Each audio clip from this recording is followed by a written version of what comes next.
getting a green thumb and spending time in their gardens. But before you dig too deep, we have some helpful tips. Dr. Joe Willis from the LSU AgCenter joins us today to explain insecticide BT and its usefulness. Good morning, Dr. Joe. Good morning, Shelby. Well, I, of course, have been just telling you about all of my gardening problems, but this might be helpful. Yes, this is really good. And what I wanted to talk about BT because caterpillars, that is usually the bane of most gardeners, whether it's ornamentals or vegetables.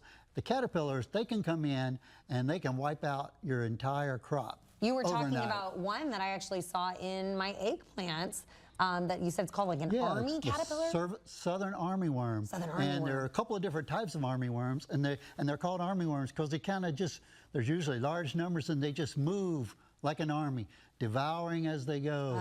And they'll eat anything.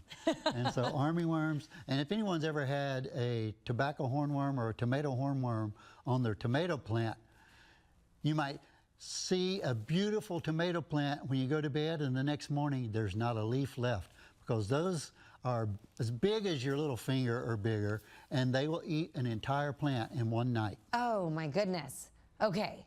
Yes. So we love the caterpillars. They make beautiful butterflies and moths, but we just don't want them on our plants. That's right. And that's the great thing about product BT, Bacillus thuringiensis. Okay. And it's been around since it was discovered in the 1900s, early 1900s. It's been a commercial pesticide since the 1950s in the U.S. But I still find a lot of people don't know about it and don't use it very much. And it's a biopesticide, which means, you know, it's a living organism essentially that controls other living organisms. And BT is very specific for the caterpillars that it controls. Some control lepidopteran caterpillars, then you can get some that control beetle caterpillars, coleopteran caterpillars. You can control mosquito larvae with it. And what it is that the bacterium makes a spore with a crystalline inclusion body in that spore. Okay. And that crystalline, it's not toxic at all. It doesn't kill anything.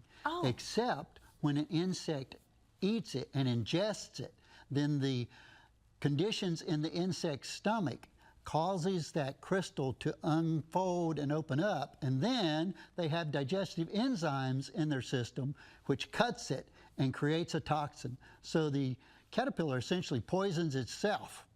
Those toxins then cause the fluids to, you know, pores in the gut of the caterpillar and essentially starves to death, dries up, quits eating, and dies. But if your kid or your dog or cat were to eat this, the same thing would not happen? No. That's the great thing about it. It's very specific for the insects because of the gut conditions and the enzymes they have. You can use BT, you can spray your vegetables right before you harvest, and you can still take them in. Now, I would advise you to wash it off, but if you don't, you can eat it, and it's not going to bother you I know, at sometimes all. I can't keep the kids from picking a tomato, tomato off the vine, and that's half the fun of it, right? So this will not hurt the kids or the pets. It will keep the caterpillars from destroying your crop. Oh, yes, it's very, very effective.